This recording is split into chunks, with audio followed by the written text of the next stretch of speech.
اعوذ باللہ من الشیطان الرجیم بسم اللہ الرحمن الرحیم۔ السلام علیکم دوستو، ہمارے نظام شمسی میں تقریباً 9 سیارے ہیں، جن میں سے زمین سورج کے قریب ترین تیسرا سیارہ ہے۔ نظام شمسی کا وہ واحد سیارہ ہے جہاں پر زندگی موجود ہے۔ پانی زمین کی 2/3 سطح کو ڈھکے ہوئے ہے۔ زمین کی بیرونی سطح پہاڑوں، ریت اور مٹی کی بنی ہوئی ہے۔ پہاڑ زمین کی سطح کا توازن برقرار رکھنے کے لیے بہت ضروری ہیں۔ قرآن کریم میں اللہ تعالیٰ نے زمین پر رکھے بھاری بوجھ یعنی پہاڑوں کی جانب اشارہ فرمایا۔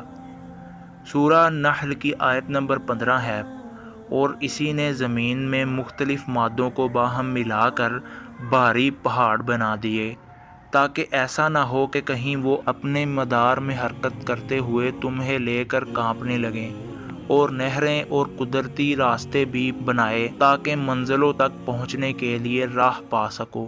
سورہ انبیاء کی آیت نمبر 31 میں ہے، اور ہم نے زمین میں مضبوط پہاڑ بنا دیے تاکہ ایسا نہ ہو کہ کہیں وہ اپنے مدار میں حرکت کرتے ہوئے انہیں لے کر کانپنے لگے، اور ہم نے اس زمین میں کشادہ راستے بنائے تاکہ لوگ مختلف منزلوں تک پہنچنے کے لیے راہ پا سکیں۔ سائنسی نظریات کے مطابق پہاڑوں کی زمین میں جڑیں یعنی روٹس موجود ہیں، یعنی اگر بڑے سکیل پر دیکھا جائے تو یہ میخوں کی مانند زمین میں ٹھونکے ہوئے محسوس ہوتے ہیں۔ زمین پر پائے جانے والے پہاڑوں کے متعلق سائنسی نظریہ 19ویں صدی میں پیش کیا گیا کہ پہاڑ دراصل بنیادوں پر قائم ہیں، یعنی زمین کے اندر ان کی گہری جڑیں ہیں۔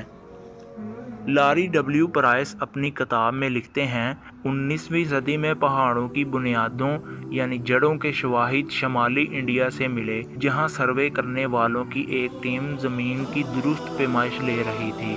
سائنس کے معروف جریدہ نیچر میں ڈیوڈ جیمز تحریر کرتے ہیں، ایکٹیو پہاڑوں کے سلسلوں کی جڑیں ہوتی ہیں جو ثقلی طور پر بلند مقامات کا توازن رکھتی ہیں، یعنی پہاڑ میخوں کی مانند ہیں جن کا ایک بڑا حصہ زمین میں موجود ہوتا ہے،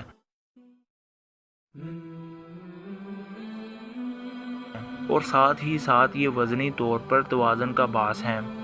اب اسی چیز کو سورہ حامیم سجدہ کی آیت نمبر 10 میں دیکھیں کہ قرآن پاک کیسے اس حقیقت کو آج سے 1400 برس قبل بیان فرما دیتا ہے، اور اس کے اندر بھاری پہاڑ نکال کر اس کے اوپر رکھ دیے ہیں، اور اس کے اندر معدنیات، آبی ذخائر، قدرتی وسائل اور دیگر قوتوں کی برکت رکھی۔